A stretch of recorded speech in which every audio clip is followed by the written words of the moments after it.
Welcome to part 10 of Blue Balls. Pedro just informed me that there is actually an anime for this. Yes, and it's just as terrible.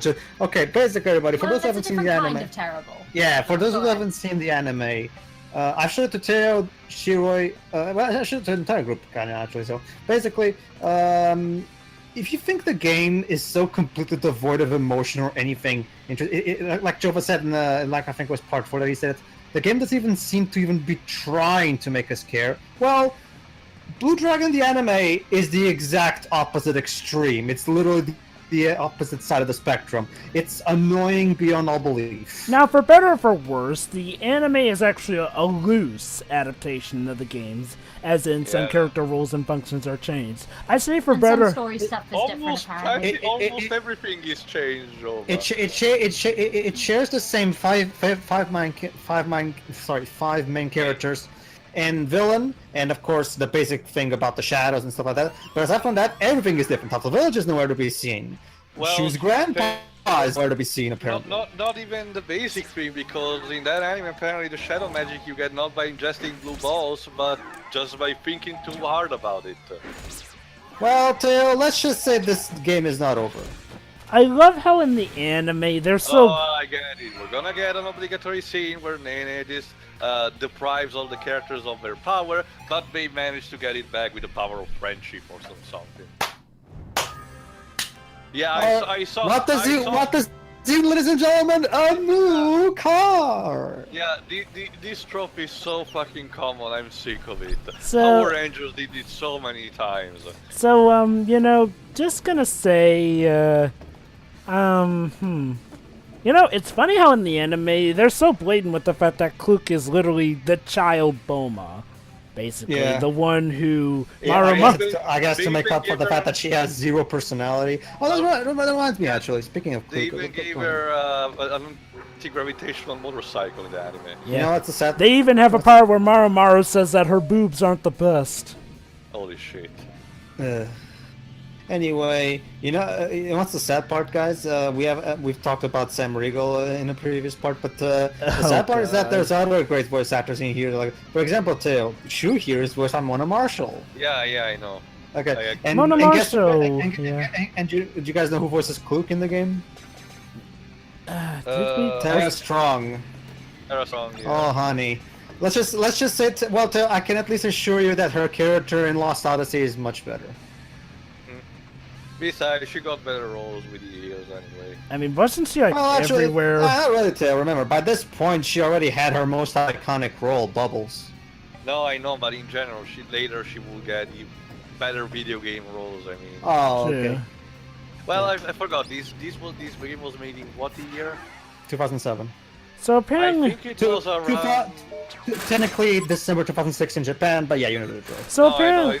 It'll be a couple of years, I think, before Batman Arkham Asylum, where she debuts as Harley Quinn, yeah. So apparently the anime wastes Sam Riegel on being Jiro. Yeah. Fun fact, audience, for those who haven't seen it, Jiro is apparently evil in the anime. Granted, for the record, we've only seen episode 1, so we're judging based on episode. But seriously, episode 1 alone already throws us for complete loop. It's so completely different from the anime. It's hard to tell if he's evil, but for some reason he's working for Zola, who's apparently some famous last knight or something. Nightmaster.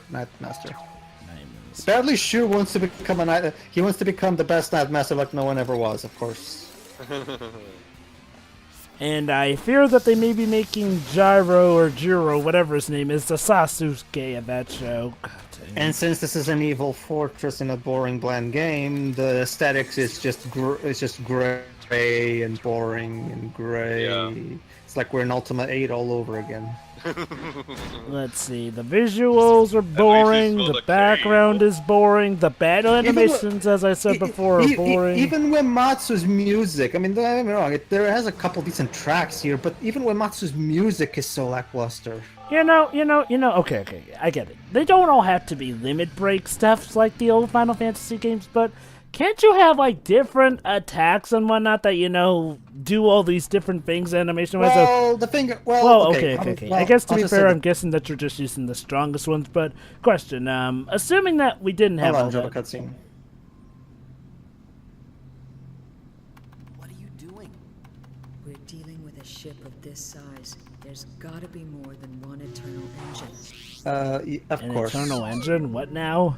Basically, well, in case you forgot, Joe, remember, in the lore thing that told us to find answers for ourselves, we were told that the Eternal Engine was invented to power up the machines and shit.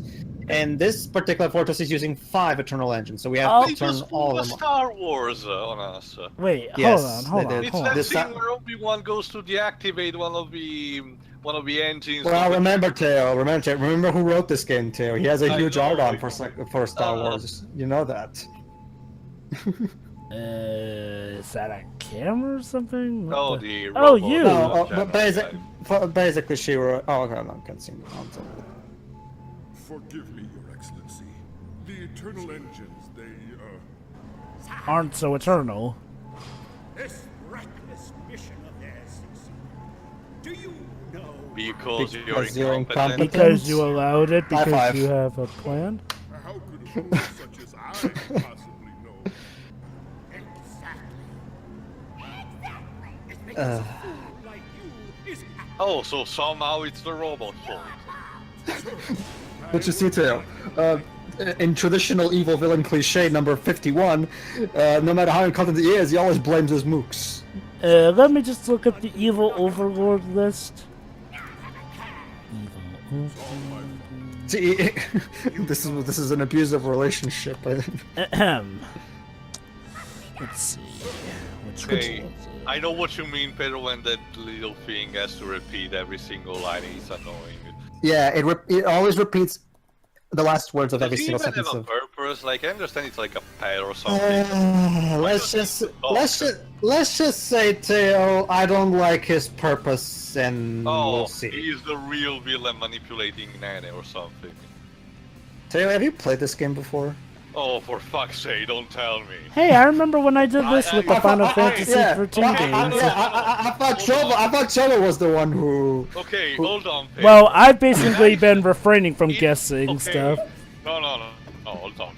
When in our first run of Ni no Kuni, I said that I wanted to fight Apus of the White Witch. It was only relative, and it was because I thought Apus had the potential. I didn't ask for a game to actually realize something like that. And it's scary as fuck. Teo. Well, how about this? There you go. Sakaguchi is giving you exactly what you wanted in Ni no Kuni. Monkey's Paw? Yay! Too bad it's in a much worse game. But yeah, it's also another trope they pulled. The dog was the mastermind all along. Not to mention, like I've said in our cutscene. So guess what? Zabo here has a couple robot generals to take care of us. Also Final Fantasy VII reference.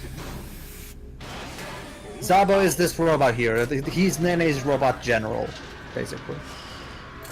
And he's mysteriously absent in the anime. Do as I say, or I'll fry your puny minds with the control unit. Oh great, he's pulling a Suicide Squad. Do what I want or I'll blow your heads off with this iPhone app that I have. Now go. Wipe out the intruders. Oh, she always blew.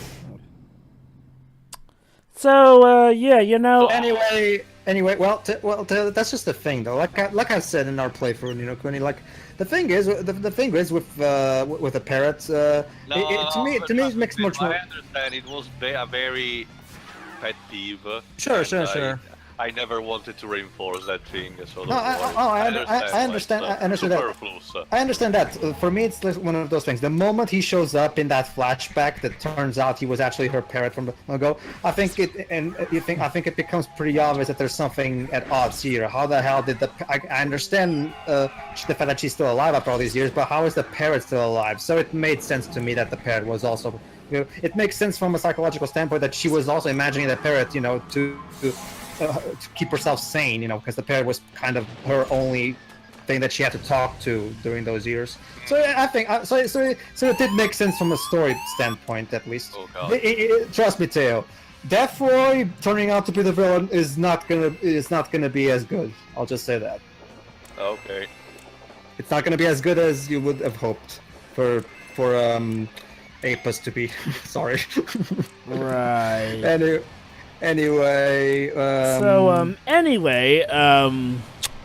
About that, so Teo, you've been doing my shtick because I've basically been refraining from trying to call stuff Well, this one trust because... me, Joba, it's not something that I like to do. Hey, you think that I liked causing Pedro to have a breakdown when I called the fact that Hope's mom was going to die? I'm gonna give Teo a pass on this one because unlike Final Fantasy XIV, this game is so by the numbers predictable. So what you're saying... Exactly some tropes. So what you're saying is that I have the unforetold honor of managing to call all the BS in 13 story because it was too stupid to expect? Yeah.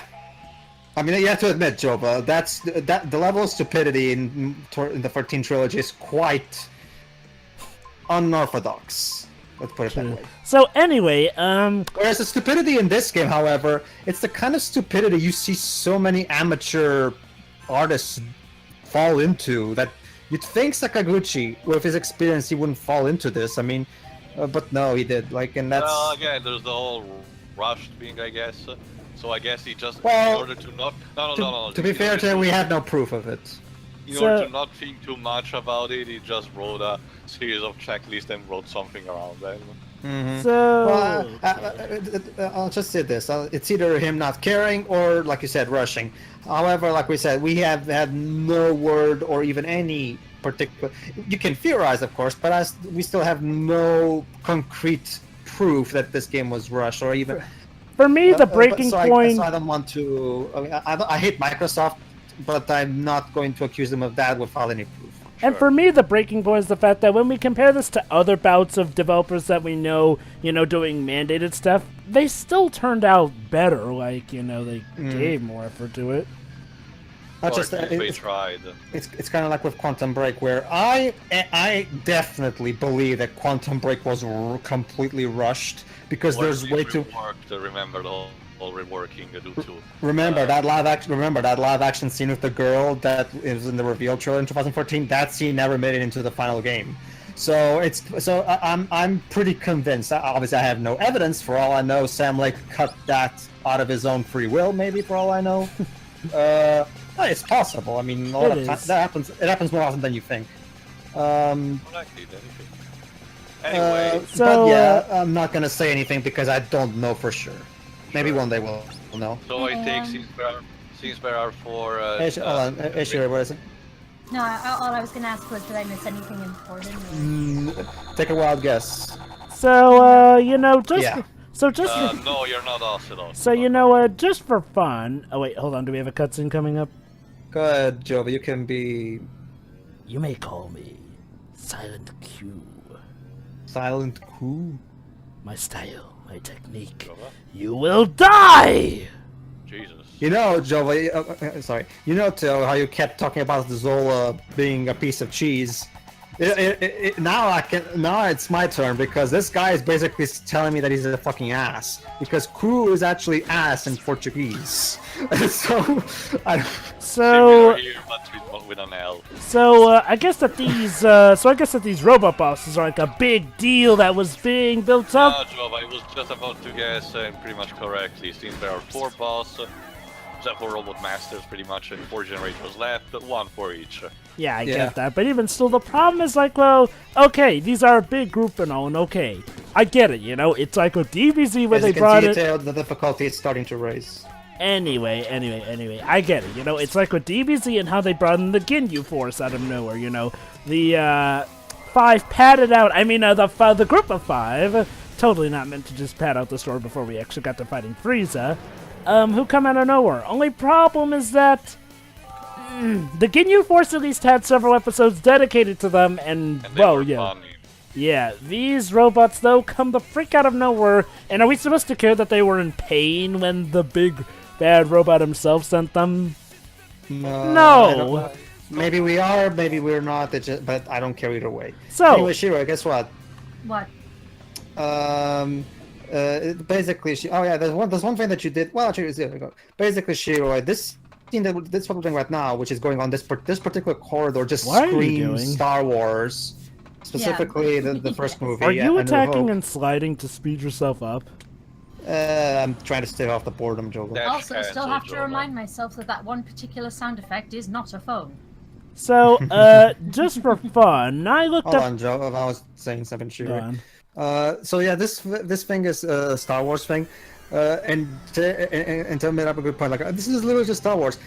See, and of course I had to tell him. Remember too, Sakaguchi has a hard-on for Star Wars. Basically, Shiroi, if there's one thing Sakaguchi always done when he was making Final Fantasy games back at Square, he was always taking cues from Star Wars in so many different ways. To give you an idea, the plot of Final Fantasy 2 is literally just A New Hope, basically. It's Okay. literally A New Hope. Like, it's such a blatant retread of that. I mean, but yeah. So go ahead, Teo, go ahead. Actually, let Teo be this one. So you're the ones with Zabo. Whatever. I'm Who Turbulent cares? Mai as well as the Witch, sure, why not? And thanks to you, I'm free again. Thanks to me. As a token of my gratitude, I'll show you some real fear. It sounded like you were in pain when you So got these sent robots off. have really no personality, just quirks depending on your weapons. So, and now they're Very let free. So, At least you get to hear this song that- again. That's So- a funny idea, Teo. Personality in blue. So, just for fun, I looked at the evil overworld list, and Nene kind of goes against a few rules. Rule number 12. One of my advisors will be an average 5-year-old child. Any flaws in my plan that he is able to spot will be corrected before implementation. Because, let's be... And also, considering what he says to some of his guards and whatnot, when I employ people as advisors, I will occasionally listen to their advice. Oh, he broke Oh the- no, he broke my formation. It's not like you can just keep... What exactly? Wait, hold on. Formations have a point in this game? Yeah, it's a classic it- RPG well, thing. I've already explained this, Joe, but basically it works exactly like in Final Fantasy 9. Oh, well, so it just Just changes staying on the... the foreground, you're taking more damage, but you're also dealing. Oh, that's right. I had to answer Jova's earlier question. Basically, Jova, as of right now, we don't have a limit break equivalent in the game, but we are gonna get one at the beginning of disc 3. I guess what I meant is the... So yeah, we're only gonna get the. Well, it kind of works more like the trance from Final Fantasy 9, more like. But yeah, we're only going to get the trance nearly the end of the game, considering it's at the beginning of disc 3. Oh, goody. So we're gonna get character transformations. No, actually, what it is you have a tension bar. The more you hit enemies and add damage, it fills. And when it fills, you can do a super special, awesome attack with your shadow. So That's no basically the visual summon equivalent of this game. So no visual changes either, like the trance in Final Fantasy IX. Well, no. It does a very flat out, really flashy sequence, kind of like the summoning sequences from the PS1 Final Fantasy games. Well, you get what I mean. Besides Jova, limit breaks in 597 and 8 did not have transformation, they just had... No. I was talking about the transforms in Final Fantasy IX, you know, where the characters would go a different color. Yeah, that's Oh, what I no, say. yeah. Limit breaks don't necessarily just mean that... I wasn't comparing the two, really. What I was mainly asking for back when I talked about limit breaks and whatnot was, again, the fact that there doesn't seem to be many different battle animations what the characters do, which kind of No. makes fights stale. Okay. Aside from the corporeal thing, which, like I said, we only get that in this 3, you can only really do spells, items, and attack, really. There's not really that much to...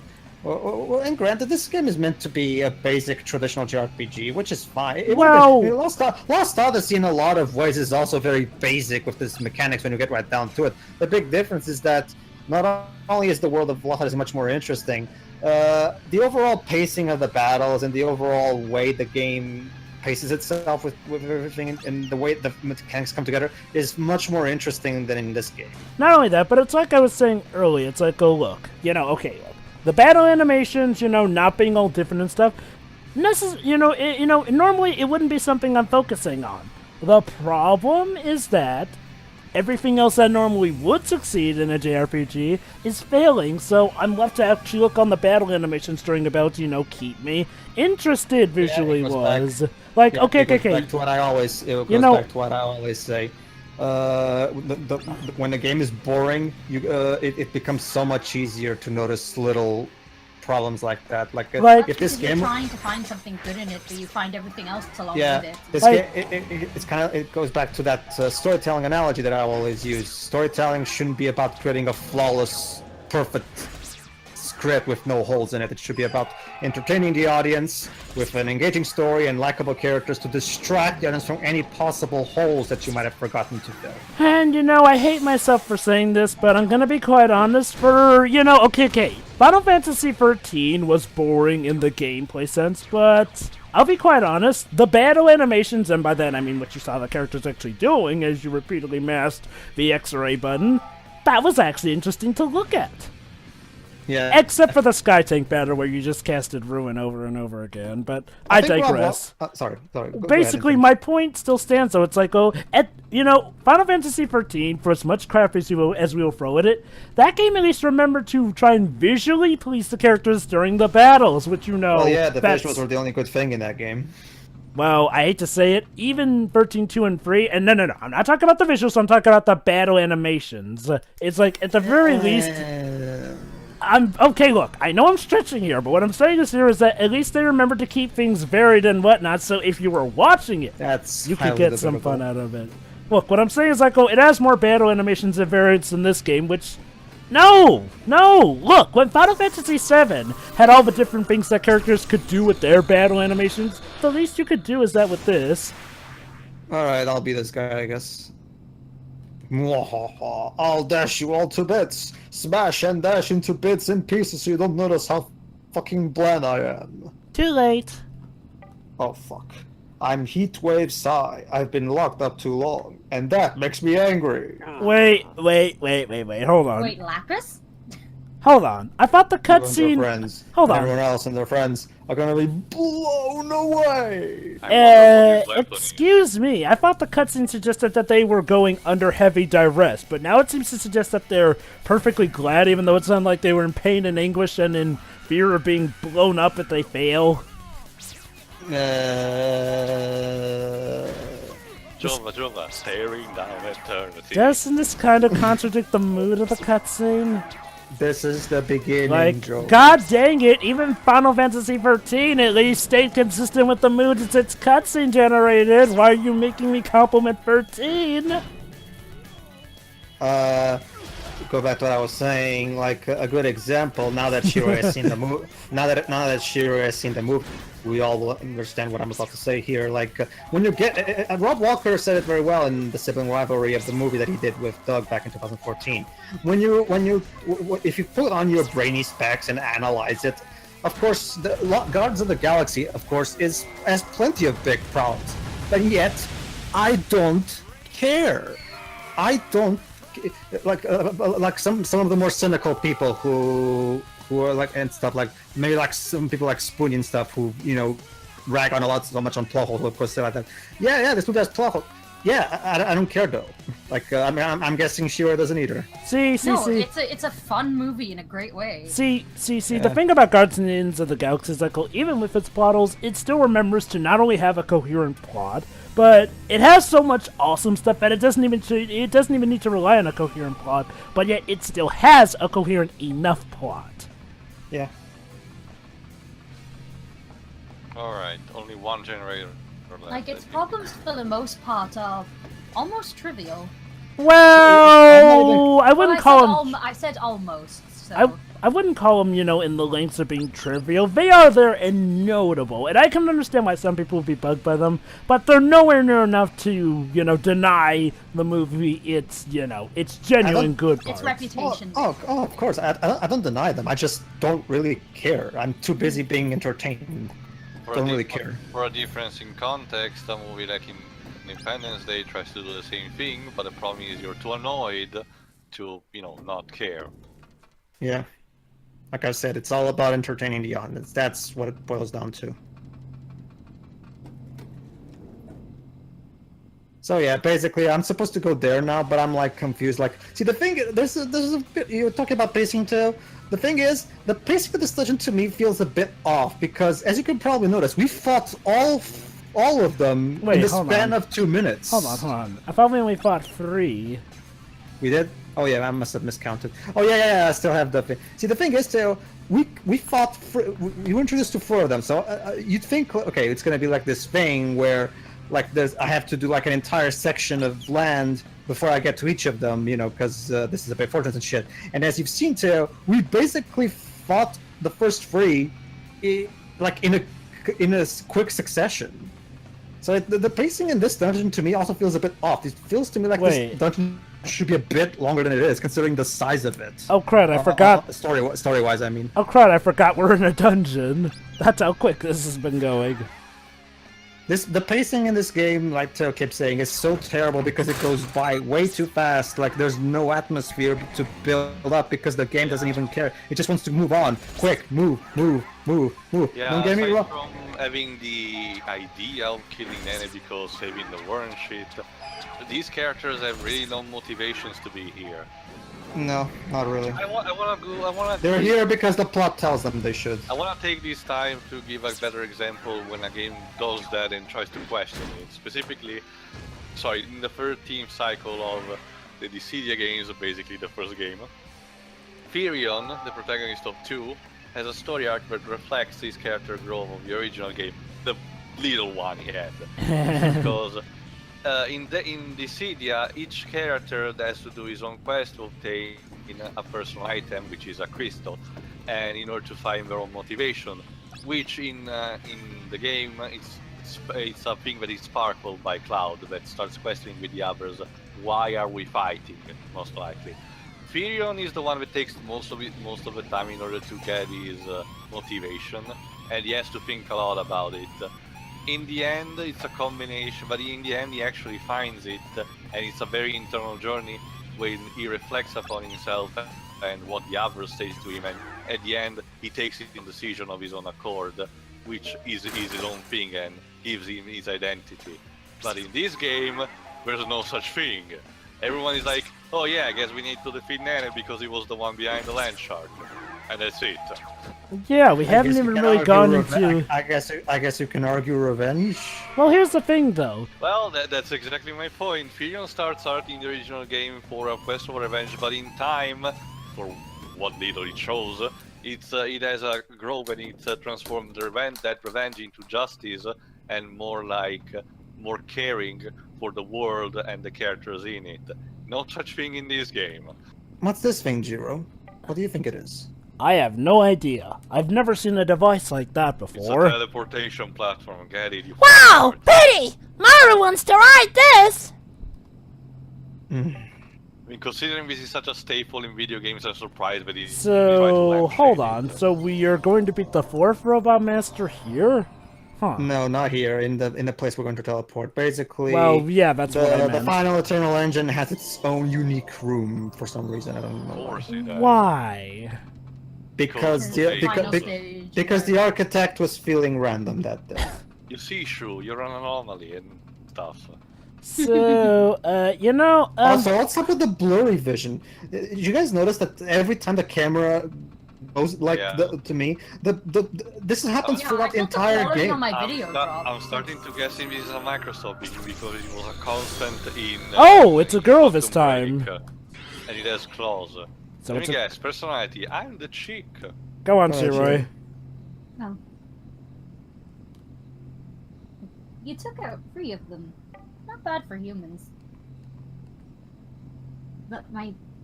You face Regin Kazu now. No. Regin Kazu. Regin Kazu. And I'm going to chop you up with great care and relish every last second of it. Get it? Great. Because she's a witch like from Hansel and Gretel who likes to eat kids. I can't.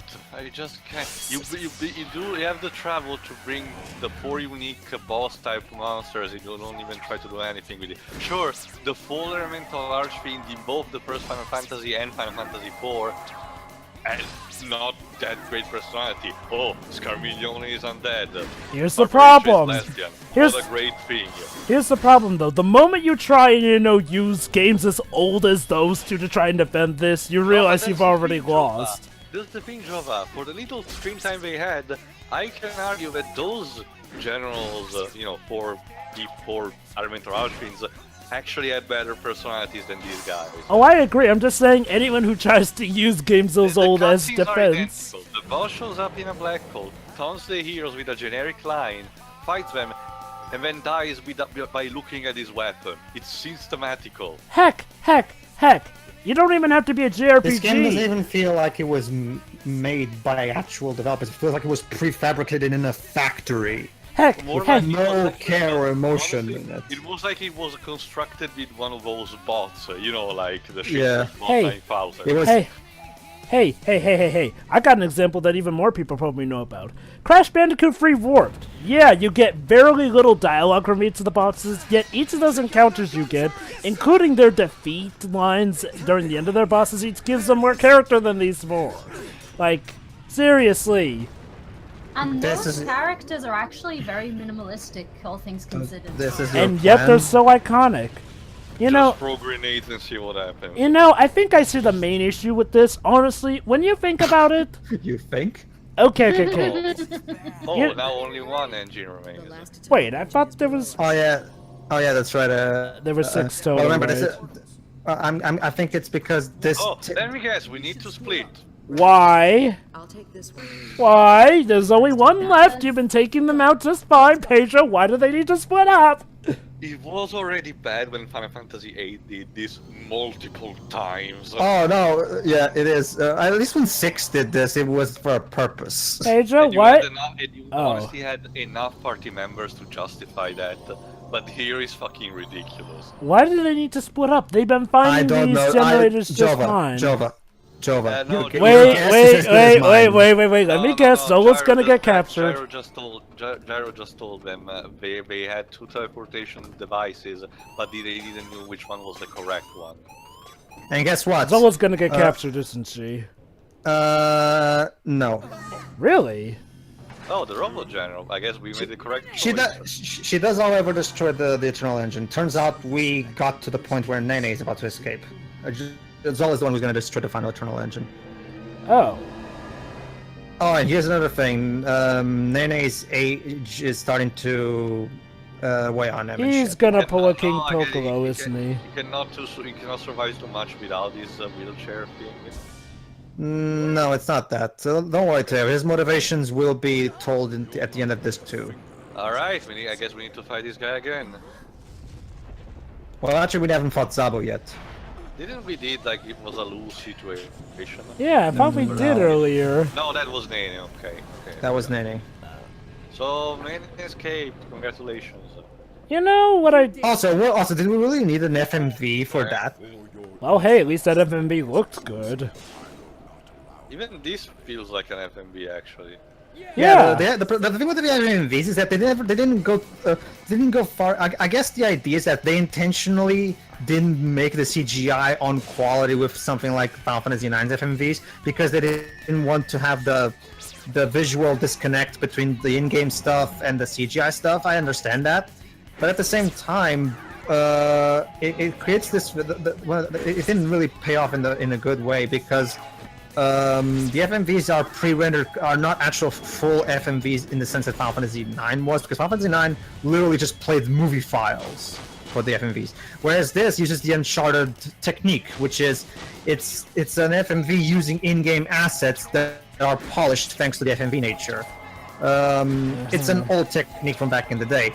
Now, Uncharted, even on the PS3, did handle this a bit better. And he's dead. Maybe Naughty Dog just has better coders, but the old times between in-game stuff and FMV stuff was very smooth, I thought, even for PS3 standards anyway. Then here, every single time an FMV ends, there's always that constant pause for like half a second that's very noticeable. Wait, did he just got destroyed and that's it? No, Teo, he does. Trust me, Teo. That guy comes back like a million times throughout this game. The robot? I guess it's a mass-produced. Wait, No. That's the thing, Teo. No matter how many times you defeat him, he always rises back up. Don't ask me why. Hold on. You mean the robot boss that literally just blew up before our very eyes? He's not dead, apparently. Apparently, exploding is no big deal. So, is this the end of the first disc? I don't. Okay. like I said, he's a robot, and you can argue that yes, Nene fixed him off screen. Okay, fine. The problem is that we saw him explode. There's literally nothing. We literally saw him explode. Granted, I'm not an expert in robotics, but Theo, aren't robots who literally explode to smithereens supposed to be unrepairable? It's not just that. Hold on, Pedro. My other guess will be that there are multiple models and you just transfer the concept, but we never established. No, well, I've completed the game too, and I can tell you, never at any moment does they're always called Zabo. They always have the same voice. The game never acknowledges anything about any kind of mass production. So as far as I can tell, it's the same character. As far as I can tell. Anyway. Before we end, I just have to bring up something about this. It's really becoming apparent, though, honestly, the problem with the way the story's been going is like, with the way the formula of the story's been going, this is literally the equivalent of, say, a segment. Not even a full disc, but just a segment's worth in an old Final Fantasy game, or, I kid you not, the length of a world in the Kingdom Hearts game, because, honestly, this has to do with how Nene's going as a villain. He does not have that big a scale from as far as we've seen. As far as we've seen, he just dicks around with the town people here and there and just flies off from town to deal stuff. He doesn't seem to really be a worldly threat that much, which is the problem. I mean, with the length the story's been going, he seems like the kind of the guy who's just... Fair, hold on, let me finish. Go ahead. Okay. Whether or not his plans have yet to kick in, from what we've seen so far, he seems like just the equivalent of, say, if Final Fantasy VII was literally just you fighting, say, the president of Shinra, except with Final Fantasy VII, it turned out, oops, he wasn't the actual Bane bad guy, that was Sephiroth, and thus the plot extended. Here, it feels like that. I mean, granted, I'm pretty sure, like you said earlier, there's going to be something more of him. The problem is that there's only so long you can run with that facade before the player just starts to think, literally, this feels like a segment of something. Or literally, like I said, the length of a Kingdom Hearts world. Because that's what he just feels like. A boss in just one of many an organization. Not really his own big, bad thing. Like I said, it wouldn't even be that big a problem if the game at least bothered to entertain us with the Stratus from it. But yeah, well, Joe, I can at least tell you that in the future, specifically in Disc 3, we're going to see quite a lot of bad consequences of the stuff that Nene has been doing off screen. So there's at least that. You mean aside from poisoning a village? Also, Joe, in terms of the whole Disc thing, well, that's interesting you say that, because we're literally going to transition from Disc 1 to 2 in the next part.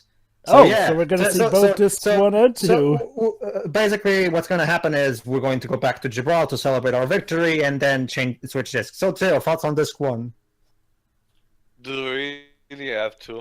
Yeah, let's do this. And honestly, Pedro, I thought we were already on Disc 2. I destroyed the game and literally called almost all of his plot twists, I guess. And that was just Disc 1. I can't believe we're only just like a we're a third. We're literally a third into the game. So, question: does it get better or worse from here? Take a wild guess. Honestly, if you ask me, Jova, Disc 2, the finale of Disc 2 is where the game officially collapses, because, like I said, it's the super pulp all over again, except even stupider. And you've been having trouble recording Disc 3 at all. No, well, let's just say, Shiro, there has been an accident in recording the finale that only Theo knows, but I'll wait until the proper time to review it, guys. Let's just say, Shiro, Microsoft fucks up even more than I thought it did. What? Oh, God. See you at the start of Disc 2. See you, everybody. Yeah, we've already drawn this out too much at this point. See you, everybody.